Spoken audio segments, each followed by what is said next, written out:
Hi friends, it's time to reassemble the Cannondale Flash F3 2011. Today I'm going to talk about the BB30 bottom brackets, what you should know if you want to service or replace the bottom bracket bearings. Let's see. This is the frame, this is the head tube, this is the top tube, this is the down tube or the main tube. These are the seat stays, these are the chain stays, and here is the bottom bracket shell. The BB30, BB, it says here, BB30, bottom bracket, 30, that's the diameter of the spindle, so the spindle will go in here like that. It has 30 millimeter of the diameter, so it's oversized comparing to what used to be mounted, 24, that's the Shimano system. And this is pretty good system if the frame is well made. You should just know about a couple of things when servicing it. The BB30 is so easy. We have two bearings and two circlips, or the snap rings. So these rings will snap into the groove in the bottom bracket shell, and the only thing it's supposed to do is to stop the bearing from going too deep into the bottom bracket shell when we'll be pressing it into the bottom bracket shell. So one set like this on one side, the other on the other side, easy. The bearings don't have really a bottom bracket. These are just like naked bearings, sealed, very good ones.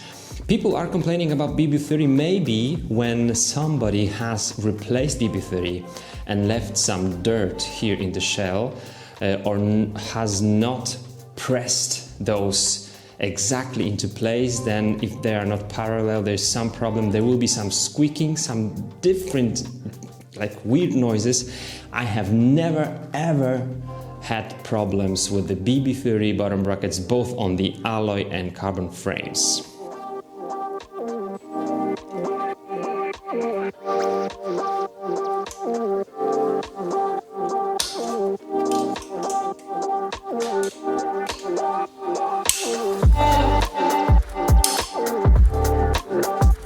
One side is done.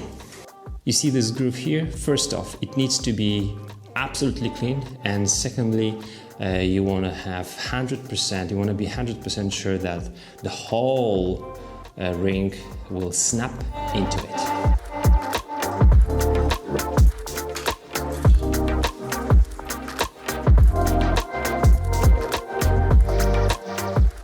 And so most likely the first thing you're gonna do with your BB30 is removing the bearing. So I want to show you how it looks like and what mistakes to avoid. We should be aware that this bearing will lean against the circlip with its outer bearing race, which means if you use any removal tool, for example, this is the Super BTB 1928A, very good one. If you're using such a tool, you want to avoid two mistakes. Mistake number one, hitting against the circlip instead of the bearing race. Mistake number two, hitting into the seal instead of the bearing race. How is it possible to make such mistakes? I've seen guys in the workshops doing this. You don't want to use this edge for removing, you want to use this edge for removing. So basically, if you would set your tool like that, and then I'm going to show you from this side, and then try to hit it hard, this might be hitting into the circlip. You're going to damage the circlip, especially on the carbon frame. You can very likely damage the carbon frame, so that's number one. And number two, you can also hit the seal instead of the bearing race, and then you're gonna have to replace the bearing. This bearing has been ridden for many miles, it's in wonderful condition, it's sealed, it's a good one. So how this tool operates, you want to set it so that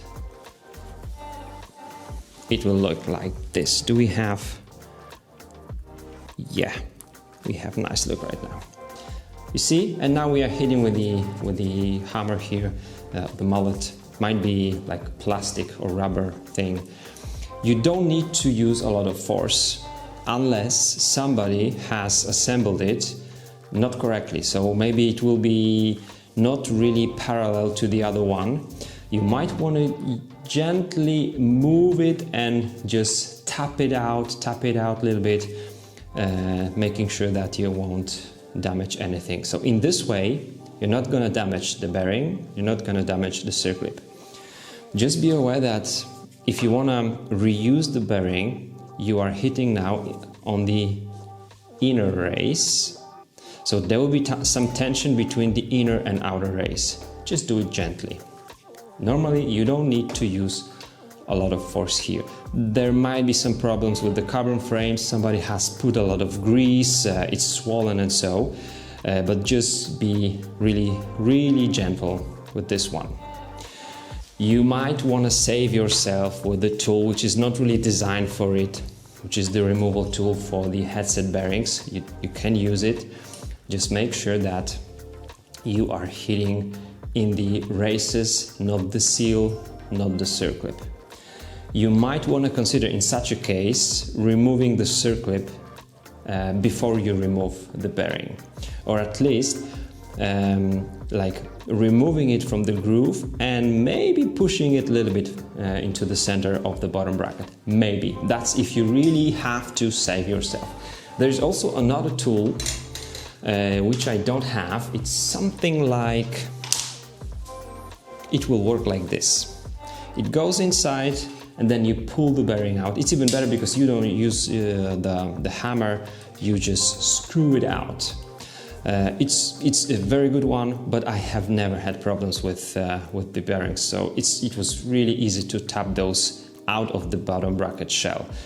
So this is something you need to know, mistakes you need to avoid during the removal.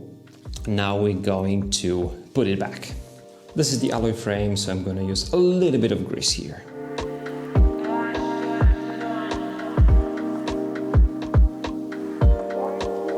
Step 2, I'm just making sure those bearings are absolutely free of any particles, sand, any dirt. These are clean. There is no right or left bearing, there is no inner and outer surface. So you can just choose whatever you want to. If you see, for example, here that the seal doesn't look as good as on the other side, I would face the worse side inwards, because usually there will be less dirt inside the frame than there is outside. I'm putting those bearings into the shell. Now I'm choosing the right side of my press. This is the 24 millimeters. These are the 30 millimeters, so it has to go like this.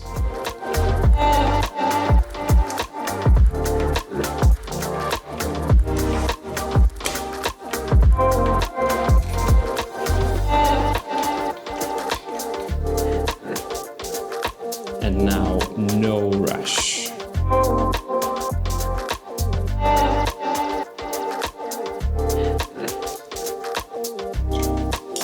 And look at this silver edge here, it needs to go equally into the BB shell. It stopped. You could even hear that it came against the circlip.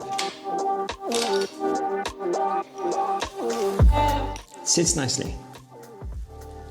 And if you want to ask me, Danny, how deep it should actually go, because I see that it's deeper than the edge of the bottom bracket shell. Yes, because you're gonna use this